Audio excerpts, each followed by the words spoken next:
Chapter number 29.1। Now पे attention please, बहुत important topic हो सकता है बेटा आप लोगों के लिए, one of the most important topic, hot topic. पूरा यूथ इसमें फंसा हुआ है। कौन? पूरा यूथ।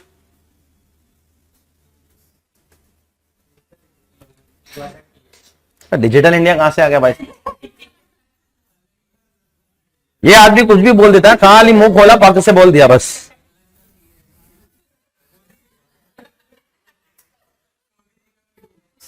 कहां से आते हैं इतने तेजस्वी लोग? मोदी जी ऐसा बोलेंगे फिर? चलो बेटा सुनो अभी गौर से, all of you pay attention please. सुन रहे हो ऑनलाइन वालों? हाँ, वर्चुअल डिजिटल असेट की टैक्सेबिलिटी के बारे में गवर्नमेंट बोलती है, हम बात करेंगे अभी। अब सबसे पहले वर्चुअल डिजिटल असेट को गवर्नमेंट ने डिफाइन किया। किसको? उसमें क्या क्या आएगा? सबसे पहले तुम्हारा फेवरेट क्या है? Favourite crypto currency. उसके बाद एनएफटी, सुना है एनएफटी का नाम? नॉन फंजिबल टोकन बोलते हैं उसको, फुल फॉर्म है उसका एनएफटी। क्या होता है एनएफटी?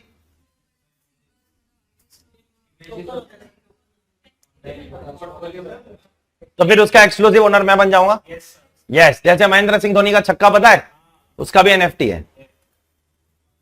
वो अभी ऐसा पागल बनाने का धंधा है और कुछ नहीं, ठीक है? जैसे पहले कैसे लोग पागल बनते थे 200-200 करोड़ की पेंटिंग खरीद के, ऐसी खड़ी है उसमें। क्या है 200 करोड़ का उसमें?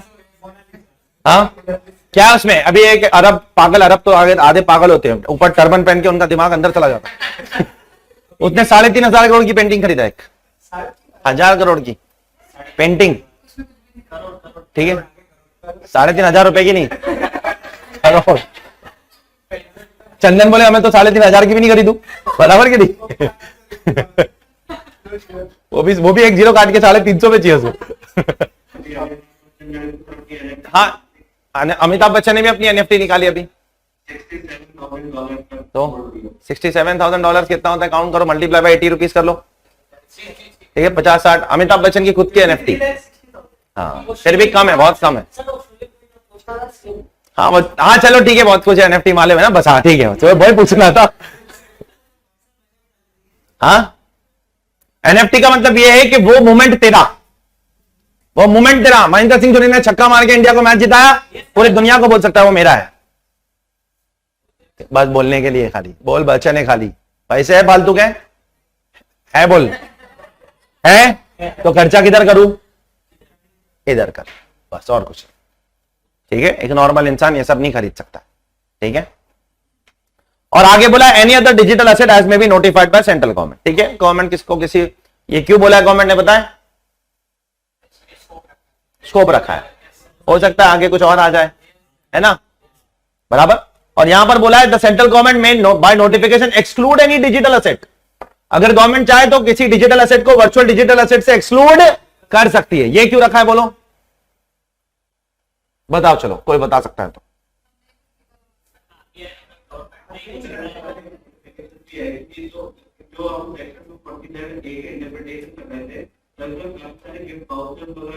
वो उसका तो नोटिफिकेशन आ गया है बेटा, उसका नोटिफिकेशन आ गया, वो बाद में पढ़ता हूं ना मैं, आज सुबह जोड़ा ना जो अपन ने। हाँ, वो नहीं, मैं ये पूछ रहा हूं यहां एक्सक्लूड क्यों डाला है? ऐसा क्या इरादा है गवर्नमेंट, किसको एक्सक्लूड करना चाहती है यहां से?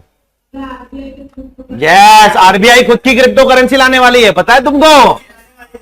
खुद वाली को बाहर करेंगे, देखना वो लोग खुद वाली को बाहर। आरबीआई ने बोला है हम अपनी खुद की भी लाएंगे क्रिप्टो करेंसी, ठीक है?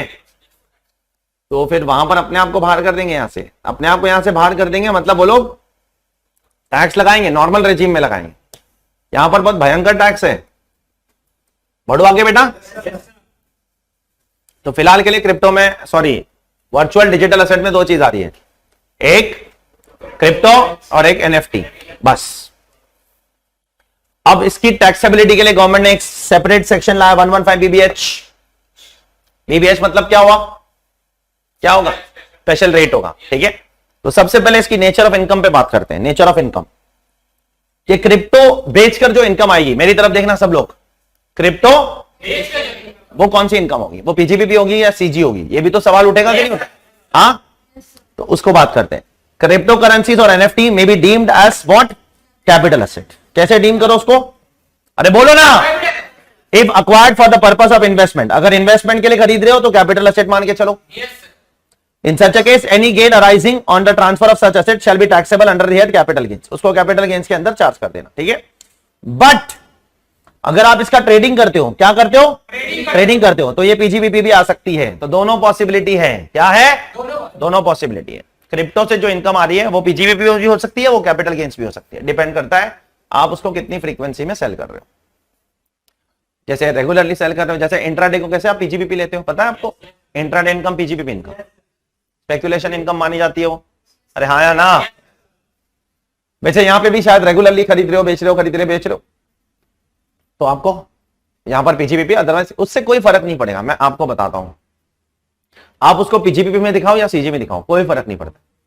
मैं बता रहा हूं आपको कुछ फर्क, किधर भी दिखाओ, किधर भी दिखाओ, सब जगह पे 30% टैक्स है, चेक करो, सब जगह चेक करो, लोग जा कुछ बोल मत, सब जगह पर क्या है, बोलो ना बेटा, 30% टैक्स है सब जगह पर, surcharge if applicable, and cess तो लगेगा ही सब जगह। बिजनेस इनकम है तो भी 30, लॉन्ग टर्म 30, शॉर्ट टर्म 30, तो क्या फर्क पड़ता है फिर, बताओ मुझे, बताओ ना, कुछ फर्क पड़ता है क्या, सब जगह 30 है ना, क्या फर्क पड़ता है फिर, कुछ फर्क नहीं पड़ता है। अच्छा, इसको बेचने पर मुझे जो डिडक्शंस मिलेंगे कि नहीं, कुछ मैंने खरीदा 100 रुपए में खरीदा, 150 में बेचा, डिडक्शंस देंगे, सिर्फ कॉस्ट ऑफ एक्विजिशन का डिडक्शन मिलेगा और कुछ नहीं मिलेगा, चेक करो। No deduction in respect of any expenditure, any expenditure मतलब लिटरली कोई भी एक्सपेंडिचर नहीं, ट्रांसफर एक्सपेंस भी नहीं मिलेगा, जो एफपीसी में से तो निकालता ना, ट्रांसफर एक्सपेंस निकालता है ना, वो भी नहीं मिले, पिछले साल तक सब मिलता था, ये साल से नहीं मिलेगा। सिर्फ कॉस्ट ऑफ एक्विजिशन, मतलब कितने में खरीदा, 100 में खरीदा, कितने में बेचा, 150, बस उतना ही, और कुछ नहीं मिलेगा। No deduction in respect of any expenditure other than cost of acquisition और अलाउंस और set off any loss shall be allowed to the assessee. अगर आपके पास कोई दूसरा पीजीबीपी या सीजी का लॉस है ना, अरे बोलो ना यार, पीजीबीपी या सीजी का लॉस है और यहां क्रिप्टो में गेन है, सेट ऑफ नहीं कर सकता है। फ्लैट 30% लॉटरी जैसा, किसके जैसा, लॉटरी जैसा फ्लैट 30%। क्लियर है सबको, मुंह खोलो, पक्का, बढ़ो आगे। अच्छा, अब मुझे इधर देखो, मुझे बताओ, क्रिप्टो मैंने 100 में खरीदा और 50 में बेचा, लॉस हुआ, हाँ, लैप्स्ड, पढ़ो।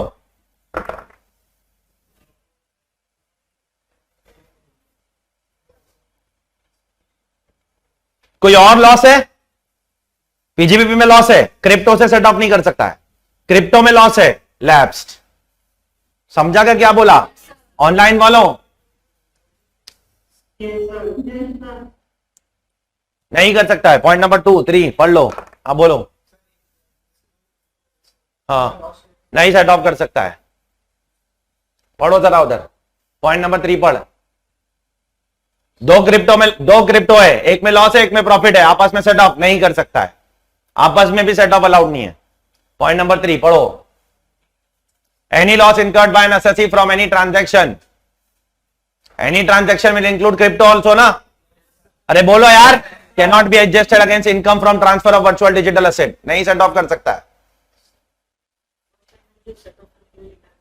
कुछ नहीं लिखा है, अरे नो भूल जाता है क्या तू, स्टार्टिंग में नो भूलता है क्या, अरे नो भूल जाता है क्या, नो लिखा है, वो सेंटेंस नहीं है, नीचे उसका क्लैरिफिकेशन दे रहा हूं मैं एक एक का डिटेल में, वो एक कॉमन सेंटेंस है, नीचे उसकी मैं डिटेलिंग कर रहा हूं एक एक की। कुछ नहीं मिलेगा सेट ऑफ, सिंपल शब्दों में बता रहा हूं ना, कोई और बिजनेस का लॉस इससे सेट ऑफ हो सकता है ना, खुद का लॉस सेट ऑफ हो सकता है ना, इससे जो लॉस हुआ है ये कहीं और जाके भी कैरी फॉरवर्ड करके सेट ऑफ, कुछ नहीं, सब भूल जाओ, लैब से सब। अरे सिंपल है, सीधा सेल माइनस कॉस्ट लो, टैक्स लो, बस, और कुछ नहीं। ट्रांसफर एक्सपेंस तक नहीं दे रही है तो बाकी तो छोड़ ही दो। और साथ साथ में क्या कर रहा है मालूम, गवर्नमेंट टीडीएस भी काटने का, चेक करो, टीडीएस का भी ऑब्लिगेशन डाल दिया, पढ़े क्या। अब टीडीएस कौन काटेगा इसमें, वो सब पे बात करता हूं मैं, थोड़ी देर रुक जाना पड़ेगा उसके लिए। इधर देखो ना बेटा, क्रिप्टो में कैसे खरीदता हूं बताओ, कॉइन डीसीएक्स से खरीदा। कॉइन डीसीएक्स क्या है, एक ऐप है ना, हाँ, ट्रेडिंग प्लेटफॉर्म है, मैंने क्रिप्टो खरीदा, टीडीएस कैसे काटूं? मेरे को पता ही नहीं सामने वाला कौन है।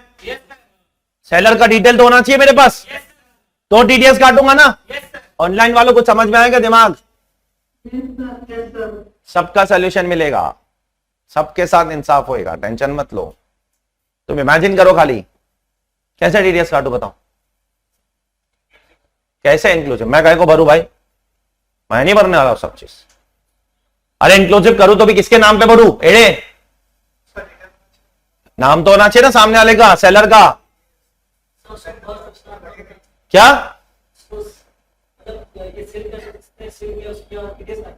हाँ, अरे लेकिन भरू किसके नाम पे?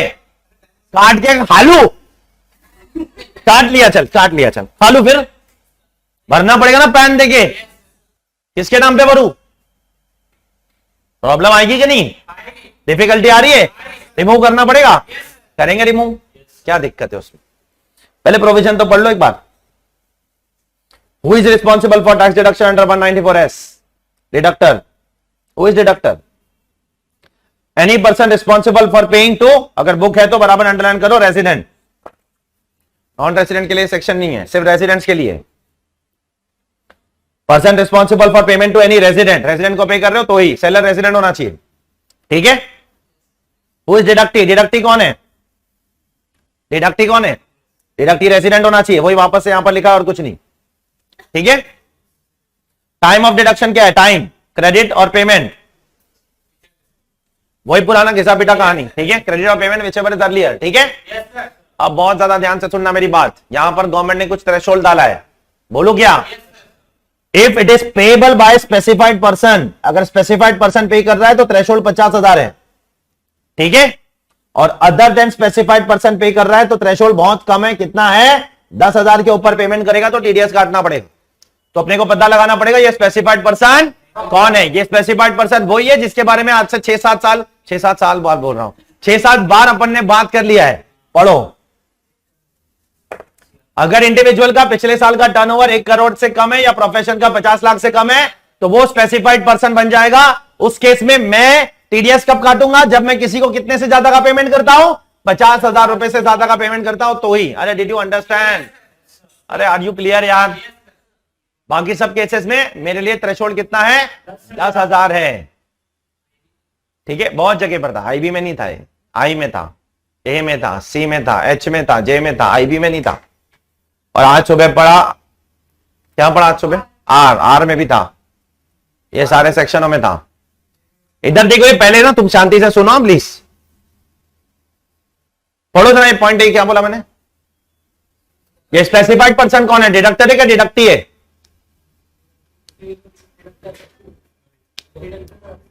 कौन है ये? डिडक्टर। डिडक्टर के ही चेक करने का रहता है, डिडक्टी थोड़ी काटता है रे पागल।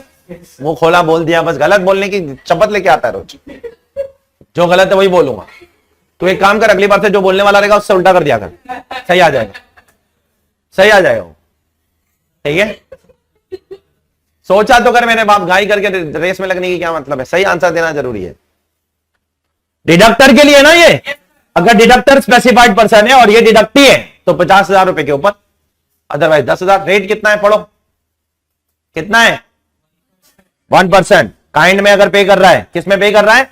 काइंड में पे कर रहा है, तो फिर वही इंश्योर करो कि सामने वाले ने भर दिया है, बराबर।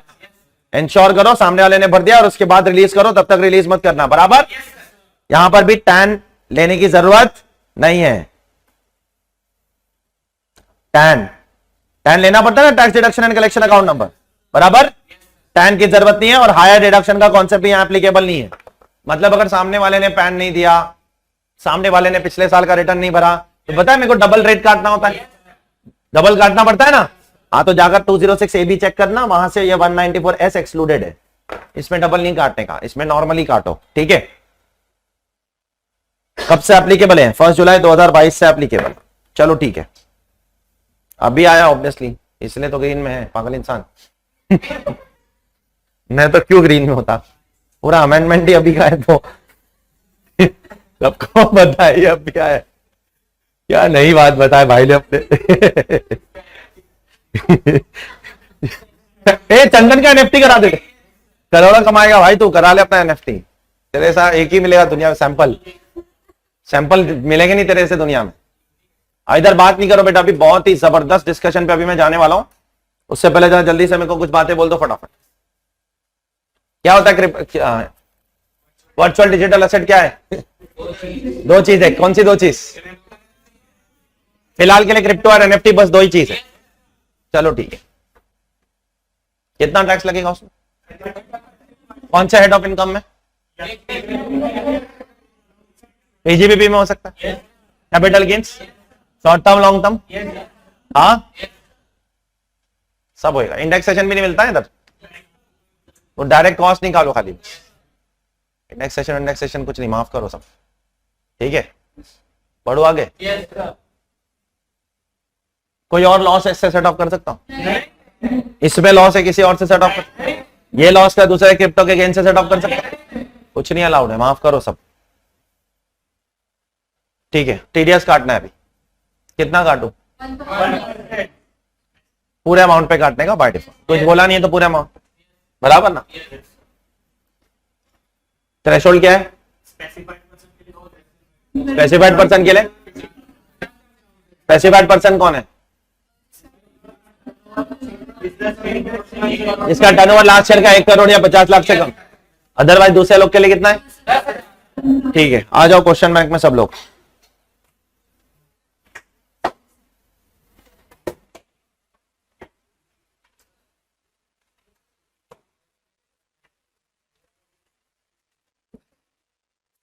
Question number 1 done.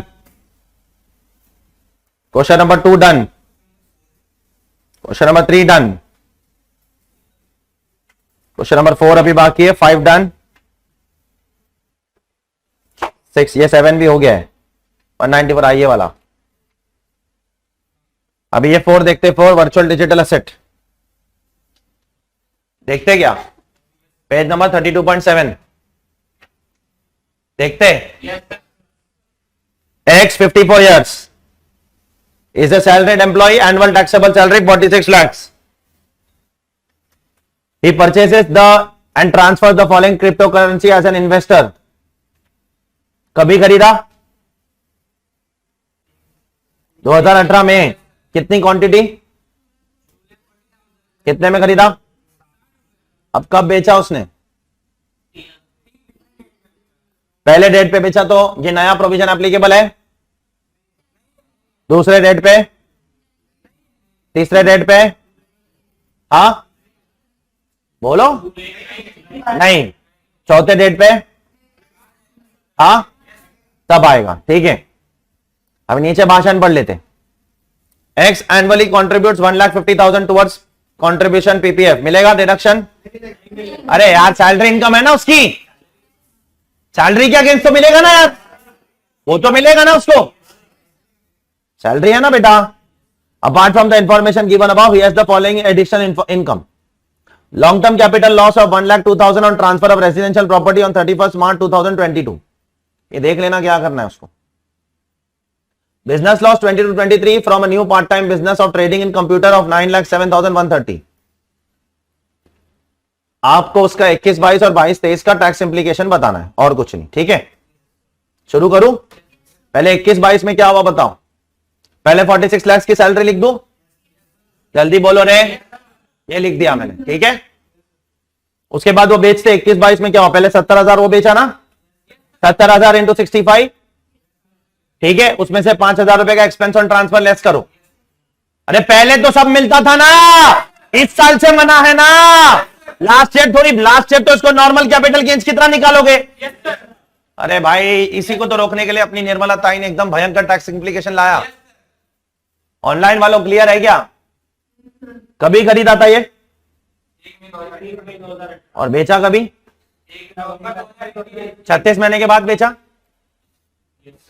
हाँ लॉन्ग टर्म हो गया। देखो नीचे मैंने इंडेक्सेशन भी लिया उसका, लूंगा ना।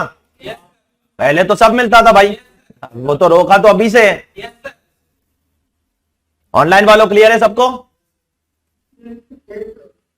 अब दूसरा क्या बेचा उसने? 30,000 यूनिट्स, उसका भी वही सेम ट्रीटमेंट। चेक करो, पहले वाले में लॉस आया, दूसरे में गेन आया, सेट ऑफ कर सकता है। हाँ तो लास्ट ईयर की बात कर रहा हूं ना मैं। कर सकता है ना। और सब लॉस सेटअप होगा और उसका एक घर का भी लॉस है, चेक करो। वो जो जून 22 वाला है ना वो नेक्स्ट ईयर आएगा। जून 22 वाला नेक्स्ट ईयर आएगा ना, वो अभी मत लो, अभी मत लो। उसका एक घर का भी लॉस है, देखो सब सेट ऑफ करो आपस में, कोई टेंशन वाली बात नहीं है, बराबर। लॉन्ग टर्म कैपिटल गेन और लॉस है ना, सब सेट ऑफ करो। तो फाइनल आंसर 47,143, उस पर 20% का टैक्स भर देना। लॉन्ग टर्म पे 20% का टैक्स है ना रे? अरे बोल दो यार, बस खत्म।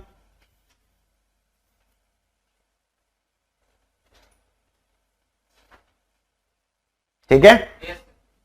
अभी सैलरी सर आप क्यों 46 लाख ले रहे हो? 46 लाख में से 50,000 क्यों नहीं माइनस किया? क्योंकि ऊपर हेडिंग में लिखा है ये टैक्सेबल सैलरी है, इसलिए मैंने 50,000 माइनस नहीं किया।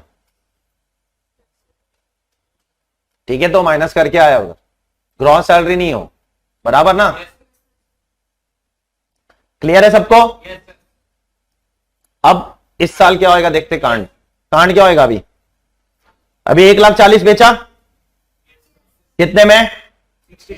66, ठीक है, 92,40,000, बराबर।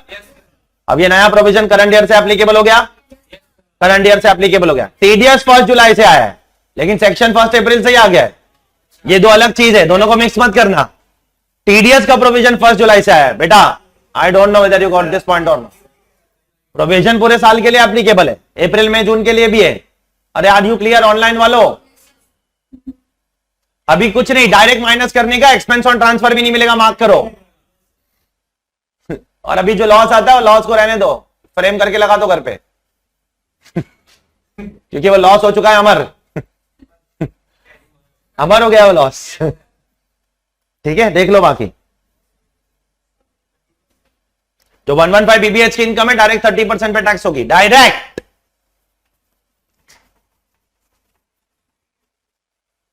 तो पहले वाले में आपको गेन आ रहा है, दूसरे में लॉस आ रहा है, लॉस को इग्नोर करो, गेन पे टैक्स लगाओ चंदन क्लियर है? पूछ रहा था ना, तो एक में लॉस हुआ दूसरे में प्रॉफिट हुआ, तो कुछ नहीं, भूल जाने का। कितना गलत कर रहे देखो, सीधा सीधा बोल दो ना, क्रिप्टो मत खरीदो हाँ,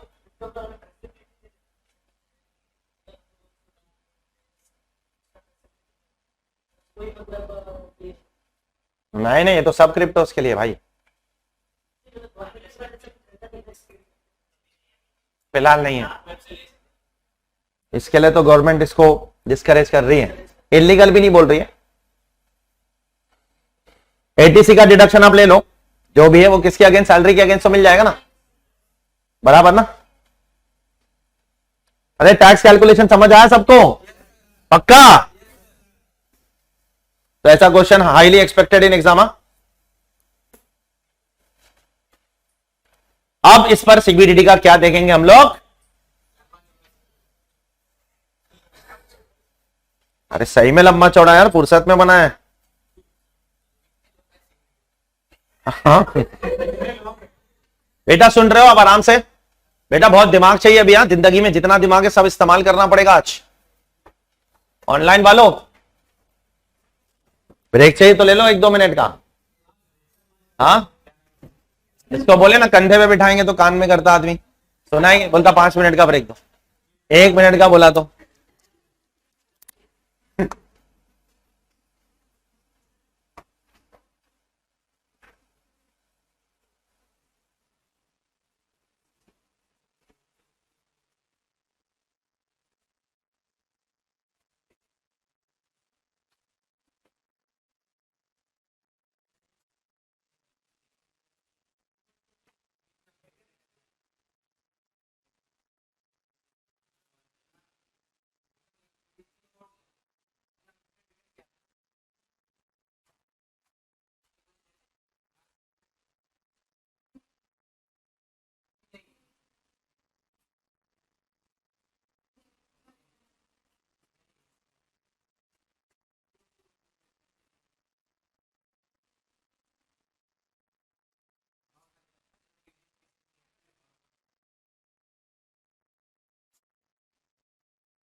एक्सीडेंट का assessment of various entity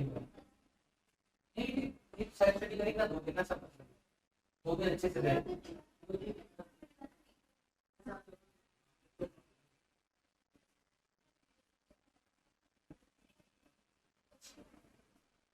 accident का क्वेश्चन का पेपर बट तुझे ना चारों पेपर दे ना यार सभी को भी सही लगता है पहली बार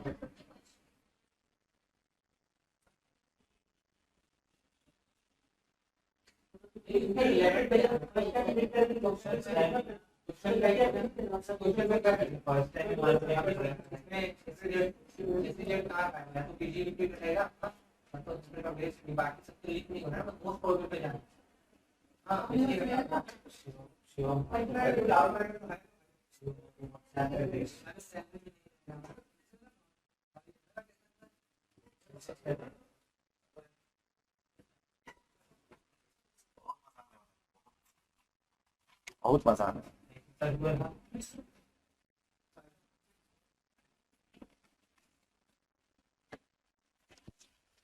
बेटा शुरू करें क्या?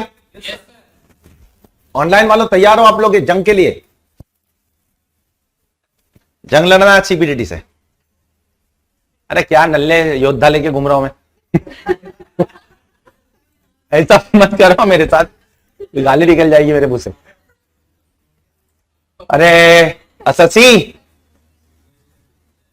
रिक्वेस्ट करना पड़ता है, प्यार से ही बोल सुनते हैं लोग। यहां पर उल्टी कहावत चल रही है। नहीं नहीं नहीं नहीं, यहां पर ये लोग प्यार की भाषा ही समझ रहे हैं, मार की नहीं समझ रहे। अजीजी बेटा कैसे हो आप? ठीक हो ना?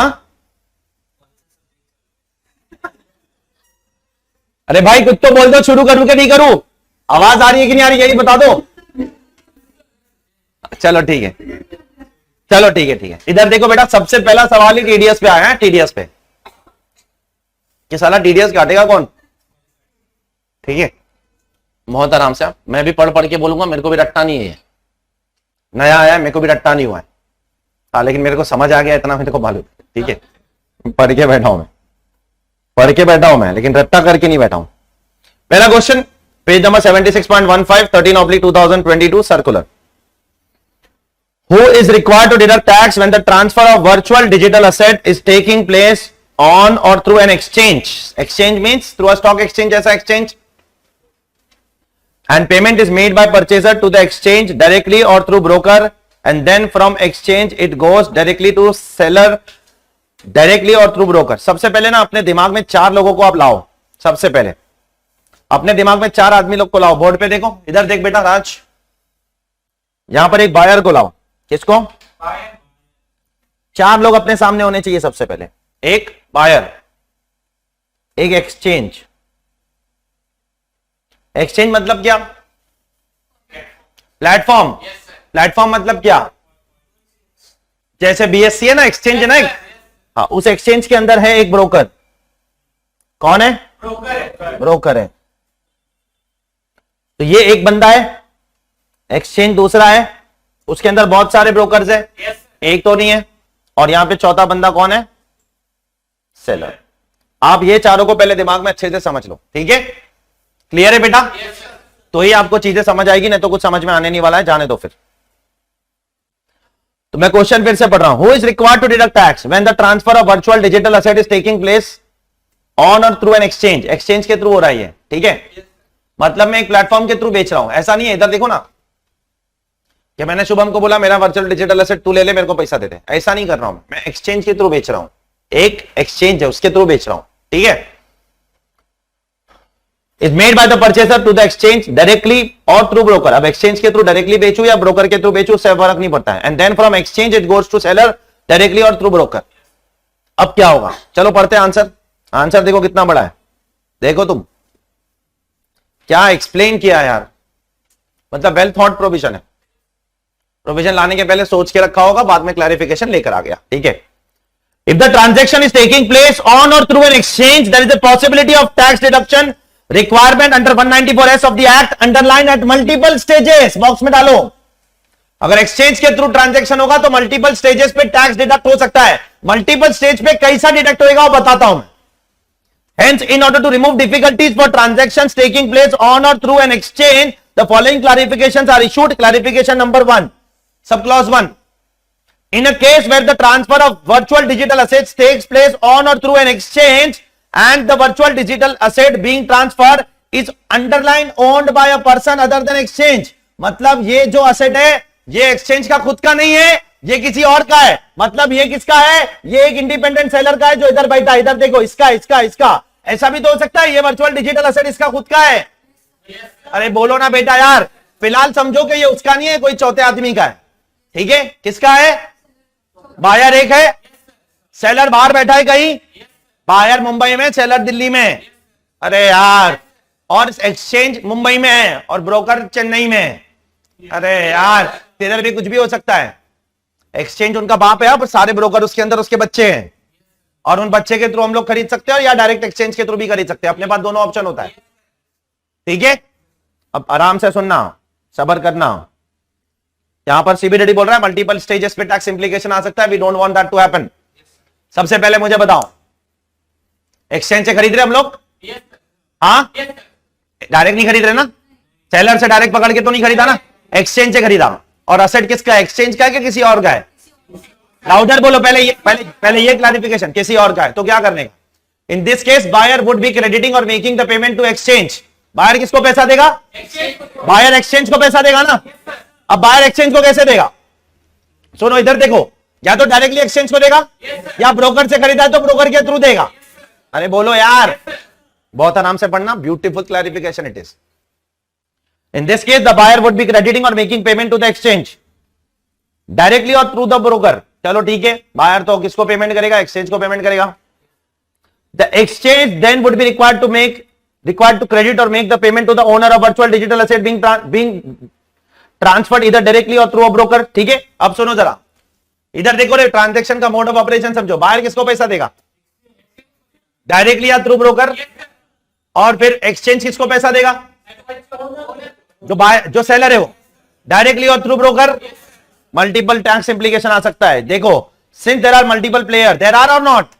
पहले मैं एक्सचेंज को दे रहा हूं, इधर देखो ना बेटा, मैं बायर हूं. सुनो, मैं एक्सचेंज को दे रहा हूं. मैं एक्सचेंज को दे रहा हूं. पहला, एक्सचेंज जब ब्रोकर को दे रहा है, ब्रोकर कस्टमर को दे रहा है. मल्टीपल प्लेयर्स है. कब कटेगा टीडीएस? कौन काटेगा? सबको काटने बोलूं क्या? आराम से. कहां पर थे हम लोग?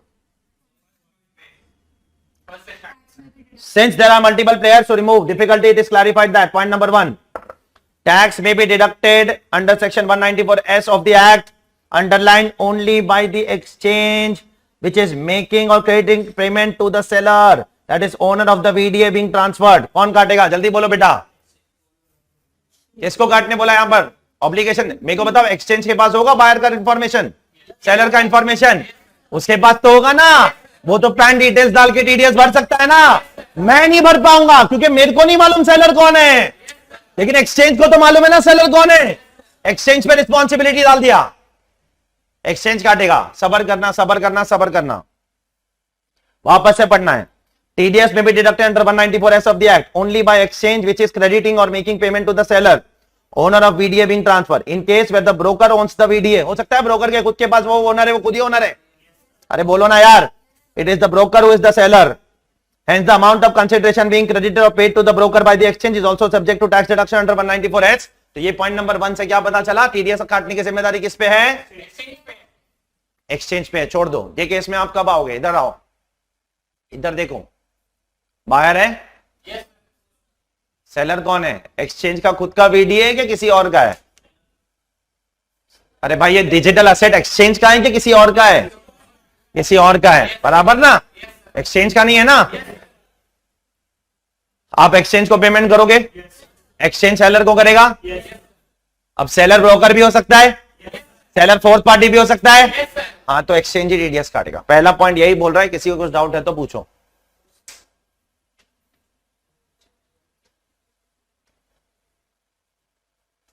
पॉइंट नंबर 2 पढ़ रहा हूं मैं.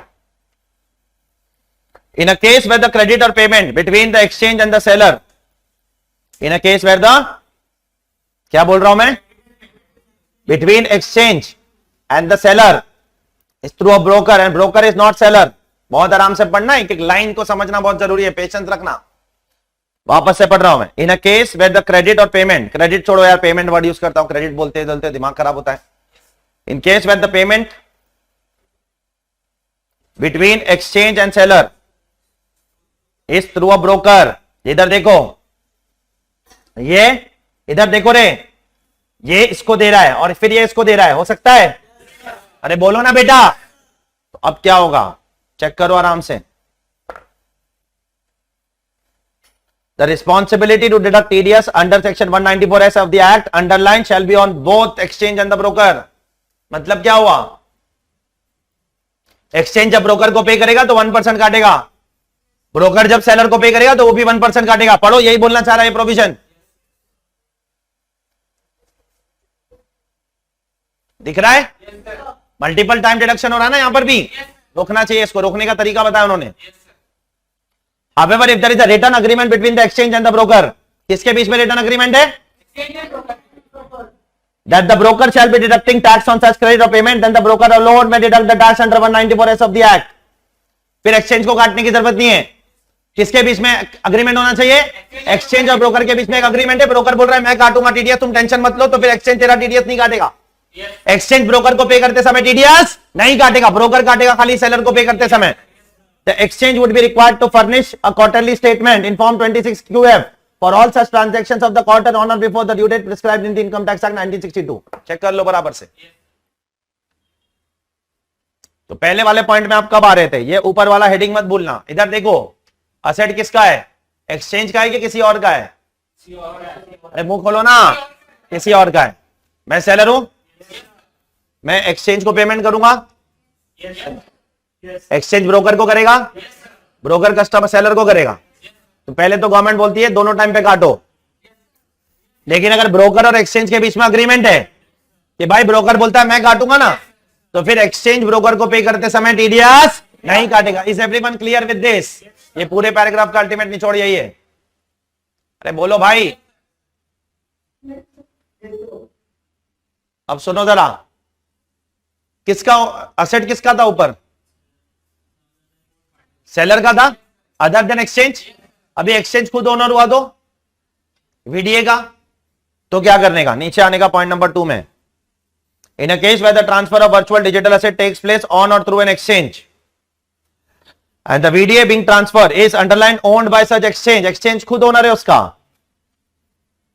इन this case there are no multiple players, कोई मल्टीपल प्लेयर नहीं है, बायर और एक एक्सचेंज है। बायर है, एक्सचेंज सेलर है, काट बायर ही काटेगा टीडीएस। अरे सीधी बात है ना यार। द बायर को तो मालूम है ना अभी कौन है owner. The buyer is required to deduct tax under 194S of the act. However, इधर देखो जरा बेटा, सबर करना, बहुत आराम से सुनना, बहुत पढ़ो मत आगे। ओनर कौन है बताओ? मैं खरीद रहा हूं, तो मैं टीडीएस काटूंगा। मैंने तो ऑनलाइन खरीद लिया, मुझे क्या पता वो जो मैंने खरीदा बिटकॉइन उसका मालिक एक्सचेंज है। खरीदते समय मेरे को पता चलेगा क्या? हाँ, बैक ऑफ द एंड तुमको मालूम होगा कि इसका बायर सेलर कौन है, एक्सचेंज खुद है, लेकिन मेरे को थोड़ी समझेगा एज अ बायर के उसका सेलर कौन है। अरे बोलो ना बेटा ऑनलाइन वालों। भाई मैं तो कॉइन डीसीएक्स पे जाऊंगा, 2 बिटकॉइन खरीद लूंगा, इतना अमीर नहीं हूं मैं। 0.1 बिटकॉइन खरीदूंगा, उतना भी अमीर नहीं हूं मैं। 0.00001 खरीदूंगा। 0.1 बिटकॉइन भी साला 2 लाख रुपए का आता है अभी वैल्यू गिरने के बाद। बीच में तो 70 लाख रुपए का हो गया था, बराबर के नहीं यार एक बिटकॉइन। अभी तो गिर गया क्रिप्टो मार्केट पूरा, तो छोड़ दो अभी, लेकिन बीच में तो बहुत बढ़ गया था पिछले साल। देयरफॉर इधर देखो, इधर सबर करो, ये किसका है असेट? अरे असेट किसका है? खरीदने का है मेरे को, टीडीएस काटना पड़ेगा। कैसे काटू लेकिन मैं? पढ़ो। However, there may be a practical issue as the buyer may not know whether the VDA being transferred is owned by the exchange or not. मुझे कैसे पता चलेगा वो उसका ओनर है कि नहीं? Hence, there may be a genuine doubt in the mind of the buyer with regard to its responsibility to deduct tax under 194S of the Act. This difficulty would also be there if the buyer is buying VDO from an exchange through a broker. कैसे पता चलेगा मुझे कि ये किसका asset है? VDA खुद exchange का ओनरशिप है, मुझे नहीं पता चलेगा। तो रिमूव करेंगे डिफिकल्टी को, टेंशन मत लो। To remove this difficulty, it is clarified that while the primary responsibility to deduct tax under 194S in this case remains with the buyer or his broker. बराबर? Yes, sir. As an alternative, the exchange may enter into a written agreement with the buyer or his broker that in regard to all such transaction, the exchange would be paying tax on or before the due date for that quarter. ठीक है? Yes, sir. तो exchange खुद भर देगा tax, exchange बोल रहा है. The exchange would be required to furnish a quarterly statement for all such transactions of the quarter on or before the due date prescribed in the income tax rules. आगे वही भाषा ने formality है करना है, वो कर लेगा फॉर्मेलिटी. ठीक है, आगे पढ़ना मत, मतलब नेक्स्ट क्वेश्चन पे मत जाना, ये क्वेश्चन पढ़ सकते हो आप. तो एक्सचेंज खुद कर लेगा अपने भी यहाँ पे सब काम, खुद ही टैक्स भर देगा यार. तो फिर बायर और ब्रोकर अससीन डिफॉल्ट नहीं रहेंगे. इधर देखो, छोड़ो सब कुछ. तो अल्टीमेट कंक्लूजन क्या है इस पहले क्वेश्चन का? टीडीएस कौन काटेगा? ये मैटर सॉल्व हो चुका है, कोई बहुत बड़ी चीज नहीं है, डिपार्टमेंट ने सॉल्व कर दिया ये. इधर देखो बेटा, उसमें आपको दो कैटेगरी दिमाग में लानी है. पहली कैटेगरी किसका है? Digital asset other than exchange.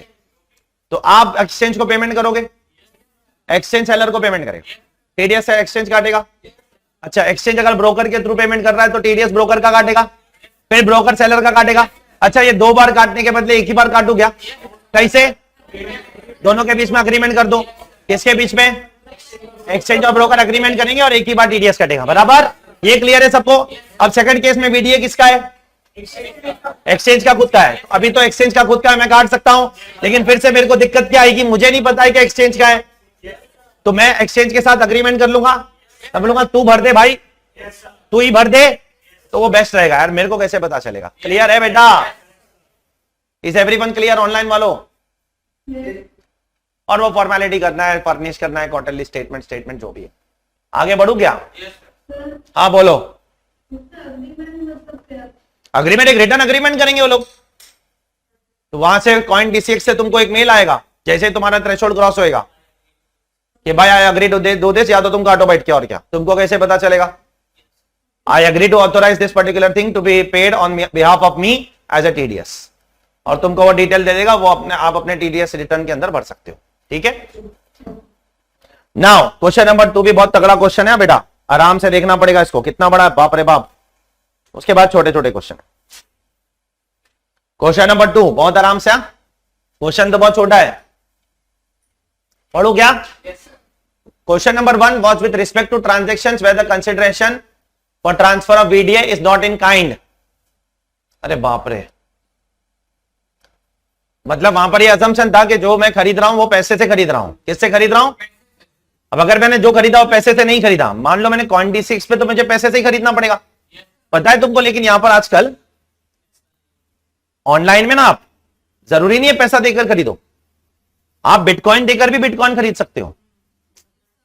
Bitcoin is because bitcoin itself is considered as a valid currency in many countries.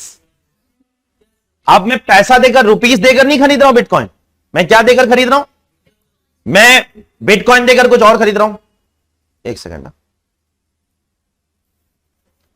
तो अगर मैंने पैसा देकर नहीं खरीदा, ठीक है, लेकिन मैंने इथेरियम देकर बिटकॉइन खरीदा, तो मैं टीडीएस कैसे काटूंगा? ठीक है, कुछ क्वेश्चन समझ में आया मैंने क्या बोला? Ethereum is one of the crypto currency, bitcoin is also currency. मेरे पास इथेरियम है, मैंने बोला इथेरियम नहीं चाहिए, वापस लो. करते एक्सचेंज वाले, बदले में इक्विवेलेंट बिटकॉइन दो. तो मैं 10 इथेरियम दूंगा तो मुझे एक बिटकॉइन मिलेगा, क्योंकि एक इथेरियम 2 लाख का आता है, एक बिटकॉइन 20 लाख का आता है. तो मैंने 10 इथेरियम दिया, एक बिटकॉइन लिया. अब टीडीएस कैसे काटूं? अब देखा जाए तो मैं भी बायर हूं, वो भी बायर है. अरे बेटा यार, मैं 10 इथेरियम दे रहा हूं और एक बिटकॉइन खरीद रहा हूं, तो वो भी तो एक बिटकॉइन दे रहा है और 10 इथेरियम खरीद रहा है. तो मैं भी बायर हूं, वो भी बायर है, मैं भी सेलर हूं, वो भी सेलर है. अरे अभी तक तो एक जगह से बिटकॉइन आ रहा था, एक जगह से कैश जा रहा था. अब ये सारे इश्यूज को भी एड्रेस करना पड़ेगा ना भाई. सीबीडीटी क्या बोलता है? दोनों को काटना पड़ेगा क्या? टीडीएस चेक करते देखो. According to the proviso to 194S of the Act, there could be a situation where the consideration is in kind or in exchange of another VDA, or partly in kind, partly in cash, is not sufficient to meet the TDS liability. In this situation, the person responsible for paying such consideration is required to ensure that the tax required to be deducted has been paid in respect of such consideration before releasing the consideration. चलो ठीक है, अगर kind में दे रहा हूं तो सामने वाले को इंश्योर करना पड़ेगा कि उसने टैक्स भर दिया है. ठीक है, तभी दो, तब तक नहीं दूंगा मैं. In the above situation, the buyer will release the consideration in kind after the seller provides the proof of payment of such tax. Example, challan, details, etc. मैं तब तक kind consideration उसको सामने हाथ में नहीं दूंगा. बहुत आराम से पढ़ना भी एग्जाम्पल इसका. In a situation where VDA A, ये पहला एक डिजिटल एसेट है, is being exchange with VDA B. तो मैंने तुझे A दिया, बदले में B लिया. अरे इधर देखो ना, मैंने क्या दिया? A दिया, B लिया. तो मैं A का सेलर हुआ, B का बायर हुआ, और तू B का सेलर हुआ, A का बायर हुआ. बराबर ना? दोनों अपनी जगह पे बायर सेलर है कि नहीं? देखो क्या बोल रहा है सीबीडीटी, स्ट्रिक्ट प्रोविजन है. Both the persons are buyer as well as seller. One is buyer for A and seller for B. Another is buyer for B, seller for A. Thus, need to pay tax with respect to. Thus, both need to pay tax with respect to the transfer of VDA and show the evidence to other, so that the VDAs can be exchanged. कुछ समझ में आया क्या बोल रही है government यहां पर? मैंने A दिया, B लिया, मुझे भी TDS काटना है, मुझे भी भरना है, तुझे भी भरना है. मुझे तेरे लिए भरना है, तुझे मेरे लिए भरना है. समझ जाओ ये बात. अरे भाई मैं तेरे लिए भरूंगा, तू मेरे लिए भरेगा, और जो भरेगा वो एक्सचेंज करेगा, जो नहीं भरेगा वो एक्सचेंज नहीं कर सकता है. आराम से पढ़ना. This would then be required to be reported in TDS statement along with challan. उसके बाद मैं तेरे से चालान लेकर डिटेल डाल दूंगा अपने टीडीएस रिटर्न में.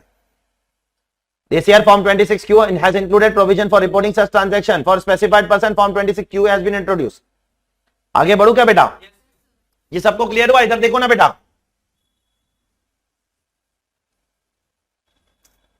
पकड़ में. ये मेरा वीडीए, उसका वीडीए बॉटल, मेरा वीडीए रिमोट. मैंने इसको रिमोट दिया, फेंकना नहीं कुछ भी, अभी कैमरा हिल जाएगा. मैं तो ऐसे खाली बताने के लिए. मैंने उसको रिमोट दिया, मैं भी फेंकूंगा नहीं, टूटेगा, किसी दूसरे का रिमोट है. तो मैंने वीडीए ट्रांसफर किया, बदले में क्या दे रहा है वो? बॉटल दे रहा है. उसको उसके टैक्स भरना पड़ेगा मेरे लिए, और मैं उसके लिए भरूंगा. और फिर वो अगर मुझे देगा चालान तो मैं उसको रिलीज करूंगा. ये तो मैंने देने के लिए दे दिया पहले ही. तो चालान भरेगा तो रिलीज करूंगा, मैं चालान भरूंगा तो वो रिलीज करेगा. तब तक टैक्स वीडियो को रिलीज नहीं करोगे आप, ठीक है? और वो चालान भर के मेरे को डिटेल देगा, मैं अपने टीडीएस के रिटर्न के अंदर उसको डिस्क्लोज कर दूंगा कि भाई क्या अमाउंट पेड, ठीक है?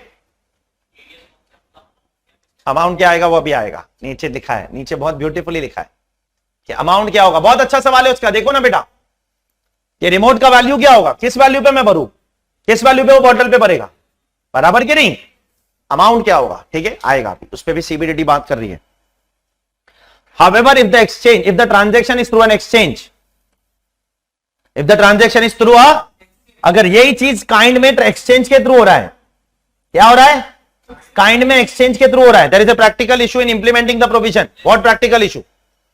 In order to address this practical issue and to remove difficulty, it is clarified that in such a situation, as an alternative, underlying tax may be deducted by the exchange itself. Exchange खुद भर देगा tax. इधर देखो ना, मतलब क्या हुआ मालूम? सुनो ना, मैंने काइंड में एक्सचेंज किया through an exchange, direct exchange नहीं किया.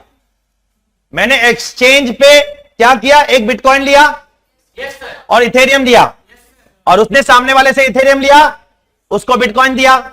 तो अब मुझे नहीं पता ना बायर कौन है, और ना ही बायर को पता सेलर कौन है, एक दूसरे को नहीं पता. तो उन केस में सब टैक्स कौन भरेगा? जो एक्सचेंज है वही भर देगा, ठीक है?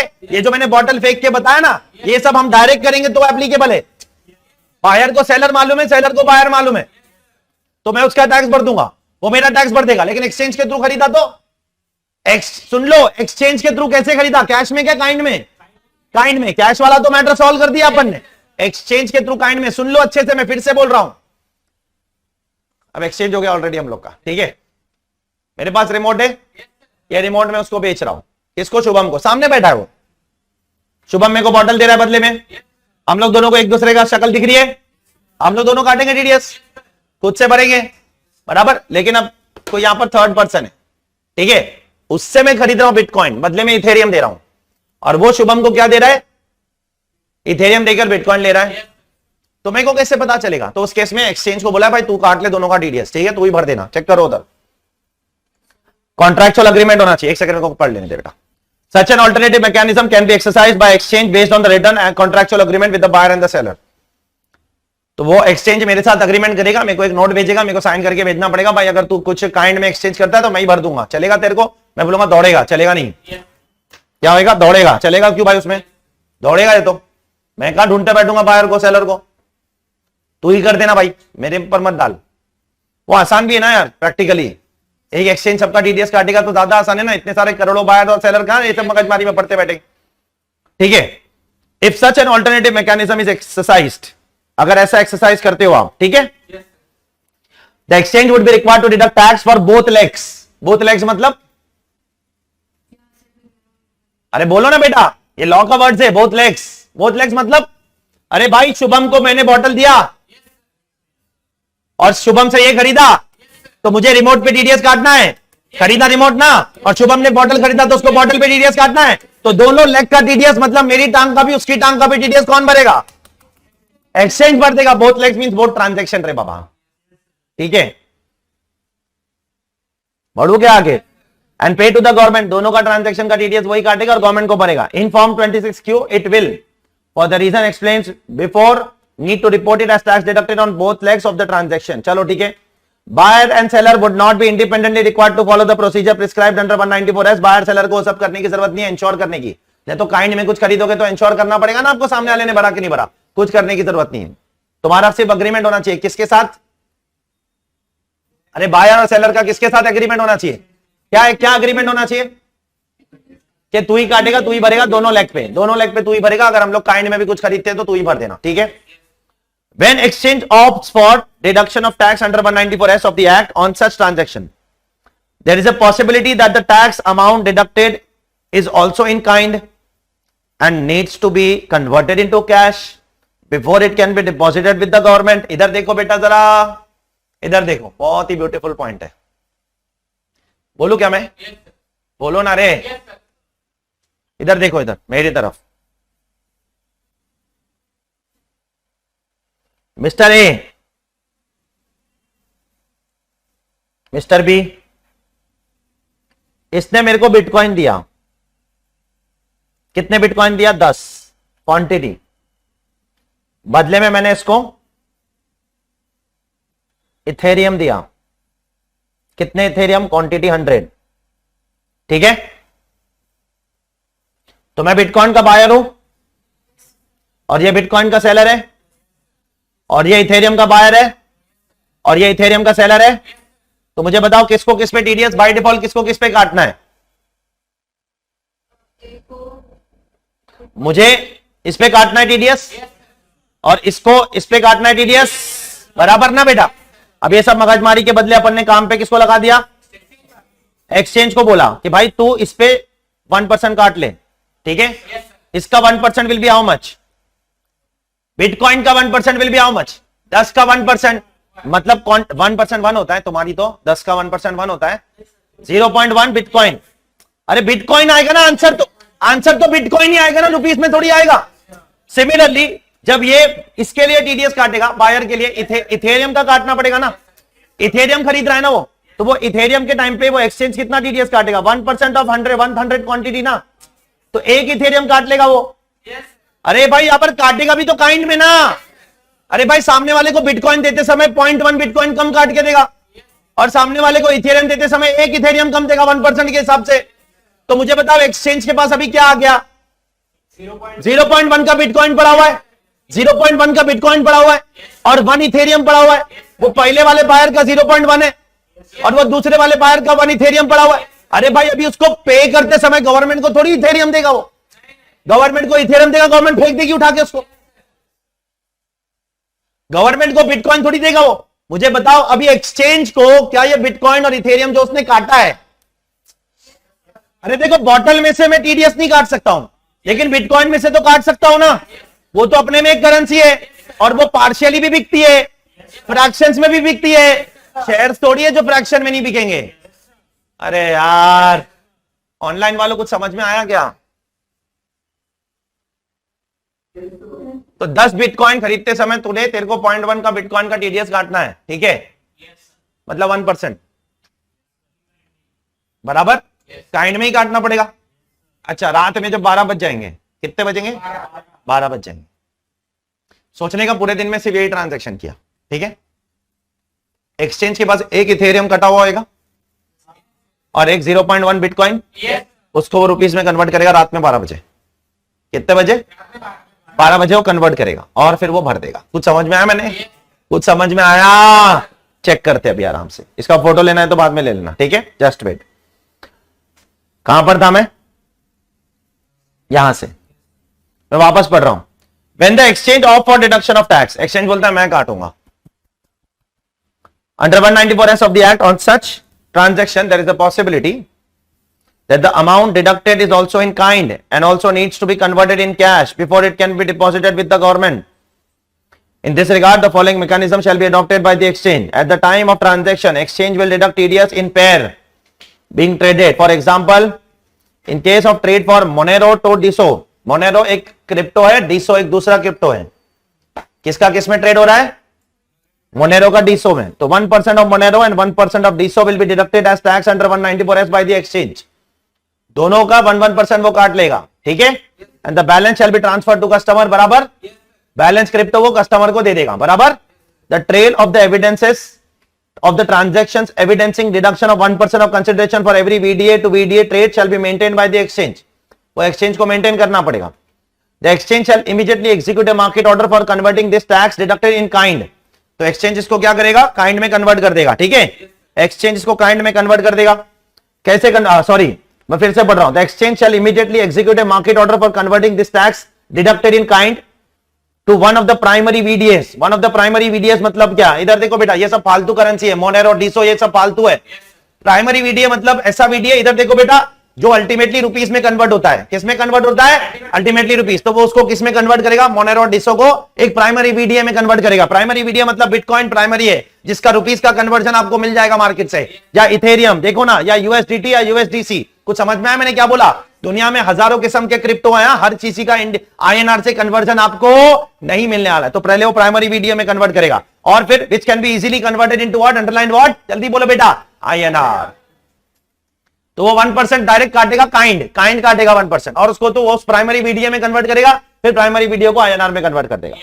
This step will ensure that the tax deducted under 194S of the Act in the form of non-primary VDAs like DESO or Monero is converted into an equivalent amount of VDA which have a ready INR market. कुछ समझ में आया क्या बोल रहा है? The time stamps of the time orders to be maintained to ensure conversion of VDA withheld to be done on immediate basis by the exchange. If the taxes are withheld in primary VDAs, this step would be ignored. इधर देखो, अगर तुम्हारा taxes ही primary currency में withhold किया है, मतलब bitcoin Ethereum में ही अगर कर रहा है, तो मुझे बताओ उस केस में तुमको primary to normal, non primary to primary में कन्वर्ट करने की जरूरत नहीं है, क्योंकि डायरेक्टली INR का एक्सचेंज मिल जाएगा। अरे क्लियर है ऑनलाइन वालों? अब फालतू क्रिप्टो करेंसी है तो पहले वो उसको डिडक्ट करेगा, उसको वो प्राइमरी VDA में कन्वर्ट करेगा, उसके बाद वो उसको INR में कन्वर्ट करेगा। कभी करेगा, कितने बजे करेगा, वो सब भी नीचे लिखा है, ठीक है। वो क्या हर एक ट्रांजैक्शन के लिए नहीं करते बैठेगा, पूरे दिन का ट्रांजैक्शन एक साथ रात में करेगा 11:59 पे, ठीक है। All tax deducted under section 194S of the Act in the form of primary VDAs or converted into primary VDAs at step 2 will be accumulated for the day. पूरे दिन का accumulate करेगा, वो एक साथ करेगा सब। Time limit will be from रात के 12 बजे से लेकर रात के 12 बजे के 1 मिनट पहले, ठीक है। VDA accumulation by exchange shall be verifiable from the trail orders from VDA to VDA trade executed during the day. The accumulated balance of VDA at 12 hour will be converted into INR based on the market rate existing at that time. मैंने बोला ना रात के 12 बजे के हिसाब से वो चेंज कर देगा उसको, ठीक है। In order to bring consistency and to avoid discretion, the exchange are required to place market order at 12 hours for tax withheld or conversion into INR. These sell market orders shall be executed based on the open buy orders in the market. Price and the quantity data for every match trade shall be maintained by the exchange and shall be available for verification. It shall be verifiable from the system coding. अभी ये उनका पूरा procedure है और कुछ नहीं। Verifiable from the system coding that the conversion into INR has happened at the first available buy order based on the prevailing buy order book of the respective exchange at the time of conversion. As a practice, the respective exchange liquidating the VDA shall be prohibited to be a buyer for these VDAs. Customer will be issued a contract note. उनको वो contract note आ जाएगा, तुम्हारा detail आ जाएगा पूरा कि कितना तुमने क्या एक्सचेंज किया, तुमने इथेरियम दिया, बिटकॉइन लिया, एक्सेट्रा, इतना TDS कटा, वो डिटेल आ जाएगा तुम्हारे ईमेल आईडी पे, ठीक है। टैक्सेस विदहेल्ड वो सब भी उनका डिटेल आ जाएगा। और लास्ट में लिखा it is clarified that there would not be any further TDS for converting the tax. अच्छा हाँ, ये जो कन्वर्जन पे भी तो टीडीएस लग सकता है ना बेटा। कन्वर्जन कन्वर्जन कर रहा हूं मैं, ये भी तो एक एक्टिविटी है ना, तो कन्वर्जन पे कोई टीडीएस नहीं लगाएंगे, लास्ट लाइन पे लिखा है। नहीं तो एक वीडियो को दूसरा आईएनआर में कन्वर्ट करने में भी टैक्स लग जाएगा, क्योंकि बोलोगे एक को दूसरे से बदला आपने, बोलोगे ना यार आईएनआर दिया, रुपीस दिया और डॉलर लिया, यूपीस दिया और बिटकॉइन लिया, बोल सकता है कि नहीं बोल सकता है? एंड में तो रुपीस ही आएगा ना भाई। तो फाइनल कन्वर्जन जब कर रहे हो तब कुछ नहीं लगेगा, डोंट वरी। अरे क्लियर है क्या ऑनलाइन वालों?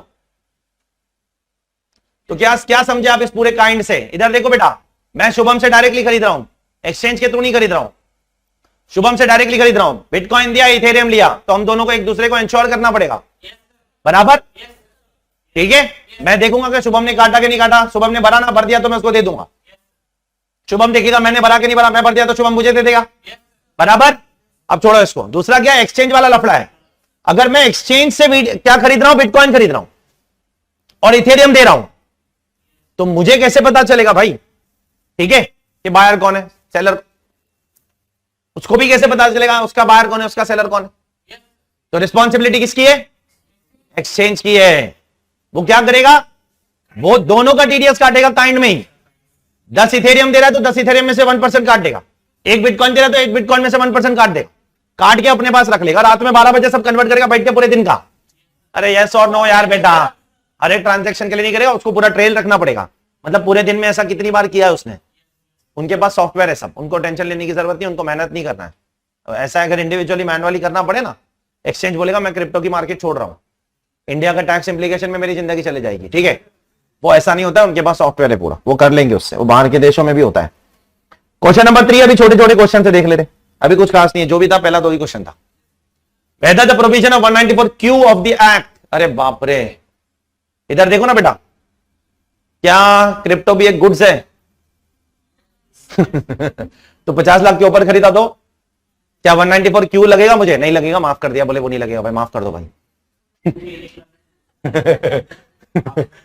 माफ कर दो, बोले माफ कर दे तो बर्बाद हो जाएगा। सीबीडीटी खुद बोल रहा है without going into the merit whether the VDA is goods और नॉट। सीबीडीटी बोल रहा है हम लोग ये चक्कर में पढ़ ही नहीं रहे वीडीए गुड्स है कि नहीं है, ये चक्कर में पढ़ना ही नहीं हमको।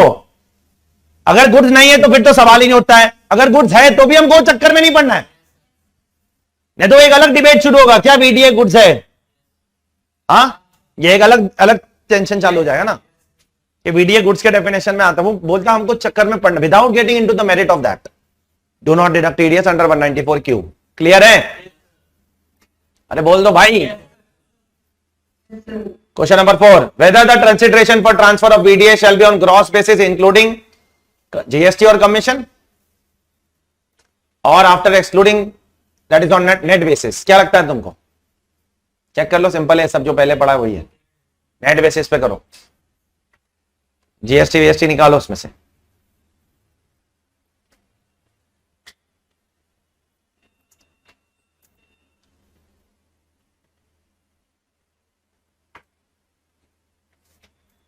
ठीक है,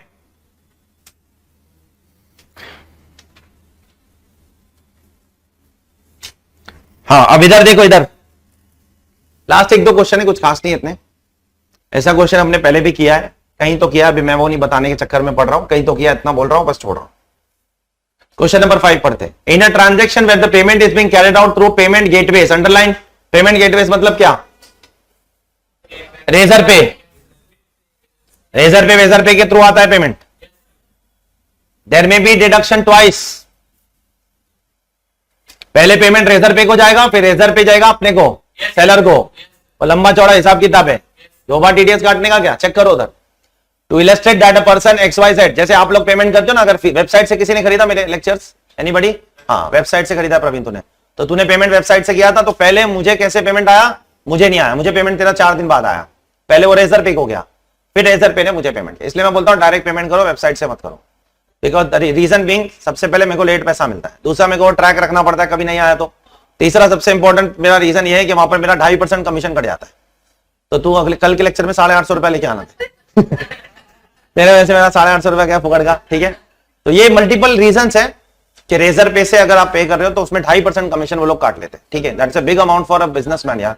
हाँ ज्यादा है यार, बहुत ज्यादा है, मतलब उससे भी ज्यादा वाले। हाँ ना, तो 1 करोड़ पे हमारा 2.5 लाख रुपए का नुकसान हो जाता है ना सीधा। क्या नहीं, मेरे को वो करना अच्छा नहीं लगता एक्चुअली। वेबसाइट पे एक पेमेंट गेटवे होना थोड़ा प्रोफेशनल होता है, बराबर ना, वो अच्छा नहीं लगता है। अभी वी कैन पुट अभी कितने बच्चे लोग ऐसे ना वेबसाइट से ही ज्यादा लोग खरीदते हैं। कितने बच्चे ऐसे हैं जो हमको फोन भी नहीं करते, इंक्वायरी भी नहीं करते, वेबसाइट पे सब डिटेल्स है लेके खत्म। किस पे बेटा? हम लोग बच्चे से भी लेते हैं? नहीं, मुझे नहीं लगता है। नहीं, हाँ, वो तो सेलर कैसे डालता है उसके ऊपर है। अगर मैं उसके डिस्क्रिप्शन में डालता ना टेक कमीशन फ्रॉम स्टूडेंट्स, तो फिर वो तुमसे लेता। मैंने वो नहीं किया है, ना ही मैंने शिपिंग बोला स्टूडेंट से लो, ना ही बोला कमीशन। वो चिंदीगिरी नहीं करते हम लोग, अच्छा नहीं लगता वो, ठीक है। कौन करता है ऐसी चिंदीगिरी में बोलना ठीक है, जाने दो, छोड़ो। इधर देखो, करने के लिए कर सकते हैं कि मेरे पास ऑप्शन है उसमें, रेजर पे के उसमें ऑप्शन होता है कि शिपिंग भी बच्चा देगा क्या, तो शिपिंग कैलकुलेट होकर बच्चा देगा, कमीशन बच्चा बेयर नहीं। हम लोग फ्लैट अमाउंट रखते हैं, ठीक है, उसी के अंदर वो हमारी जिम्मेदारी है, वो स्टूडेंट की जिम्मेदारी है। 2.5% मैं बेयर करूं क्योंकि उसका नहीं, सिर्फ एक ही जन का दोनों बार नहीं लगता है। इधर देखो जरा बेटा, तो यहां पे क्या 2 बार टीडीएस कटेगा, पढ़ते ना बेटा। To illustrate that a person XYZ is required to make payment to the seller. XYZ को किसको पेमेंट करना है? सेलर को। XYZ बाई कर रहा है for transfer of VDA। He makes payment of 1 lakh rupee through digital platform of ABC. ABC कौन है? रेजर पे है।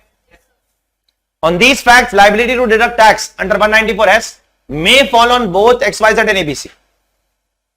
क्योंकि मैं पहले किसको पे करूंगा? ABC को, और ABC किसको देगा? सामने वाले को देगा, ठीक है।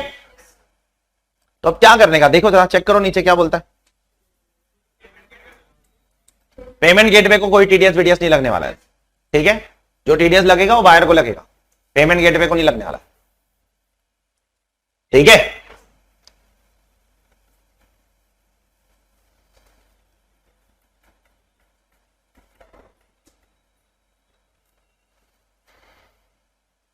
ठीक है।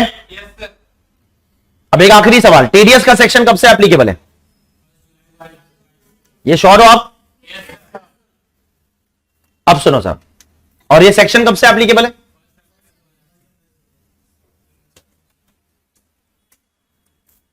अभी सपोज मिस्टर ए है, ये बायर है, और इसका थ्रेशोल्ड जो है वो 50,000 है, ऐसा सोचो, ठीक है, या 10,000, कुछ भी हो सकता है, दैट डिपेंड्स अपॉन वो स्पेसिफाइड पर्सन है कि नहीं।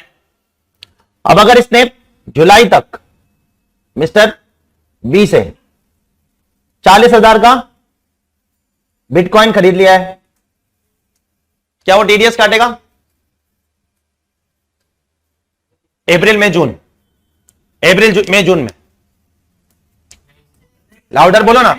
नहीं काटेगा। क्यों नहीं काटेगा? क्योंकि जुलाई से एप्लीकेबल है, ठीक है। मैं अलग अलग परमिटेशन कॉम्बिनेशन आपको बताता हूं। अब उसने और खरीदा, और 30,000 का खरीदा, तो सवाल ये उठेगा क्या अब वो काटेगा?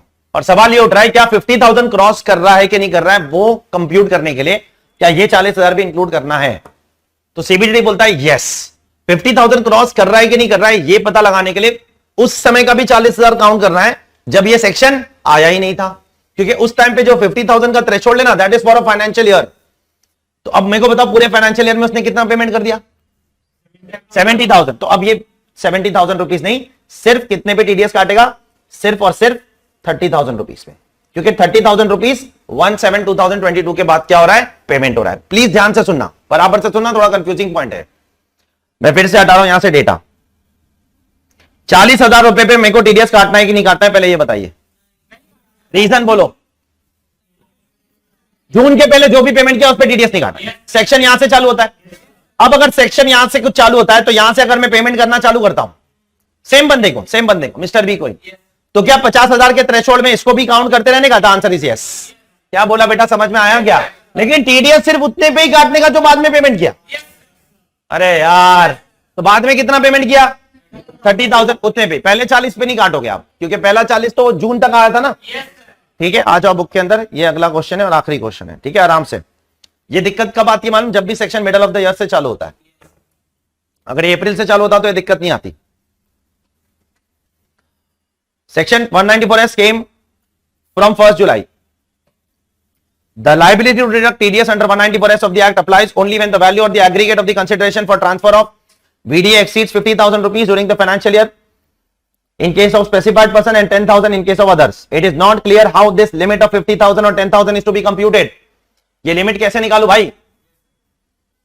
It is clarified that since the threshold of 50,000 rupees is with respect to financial year, calculation of consideration for transfer of VDA triggering under 194S underline shall be counted from 1st April 2022. Hence, if the value or aggregate value of the consideration for transfer of VDA payable by a person exceeds 50,000 during the financial year 22-23, including the period up to 30th June, the provision under 194S of the Act shall apply on any sum representing consideration for transfer of VDA crediting or paid on or after 1st July 2022. तो एक 50,000 की limit count करने के लिए पूरे साल की limit लेने का, लेकिन टीडीएस सिर्फ जुलाई के बाद वाले से ही चालू करने. अरे आर यू क्लियर? अरे बोलिए ना बेटा, जुलाई के पहले वाले पे टीडीएस मत काटो, ठीक है? Since the provision of 194S of the Act applies at the time of credit or payment whichever is earlier, ठीक है? तो अगर ये दोनों में से, इधर देखो बेटा, ये दोनों में से कोई भी इवेंट अगर जुलाई के पहले हो गई ना, दोनों में से कोई भी इवेंट, क्योंकि टीडीएस तो credit or payment whichever is earlier पे कटता है ना, तो अगर क्रेडिट पहले हो गया जून में या पेमेंट पहले होगा क्रेडिट बाद में हुआ तो टीडीएस नहीं कटेगा. चेक करो, क्योंकि विचेवर इज अर्लियर. तुमको क्या लगता है एक सेक्शन लेकर आ गए तो लेकर आ गए, उसके पीछे कितनी सोच होती है, कितने दिमाग लगे होंगे इसके पीछे, ठीक है? तो मुझे जरा कुछ नंबर डाल रहा हूं, बताओ. ये पहले 40,000 पे किया था, फिर 30,000, टीडीएस कटेगा कितने पे? 30,000 पे 1%. अरे बोलो रे बाबा.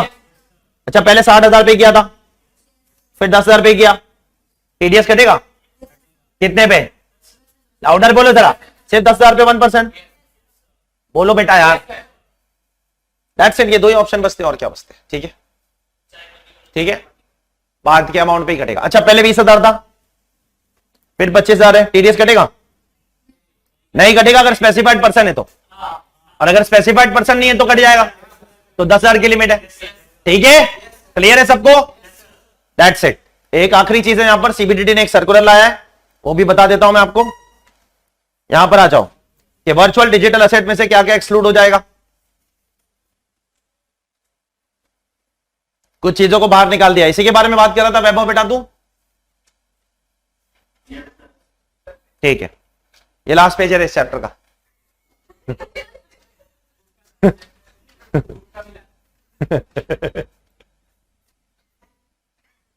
In exercise of the power conferred by the proviso to 247A, 247A क्या है? वर्चुअल डिजिटल एसेट का डेफिनेशन.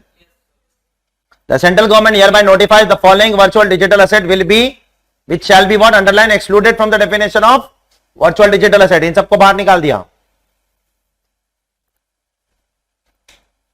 ठीक है?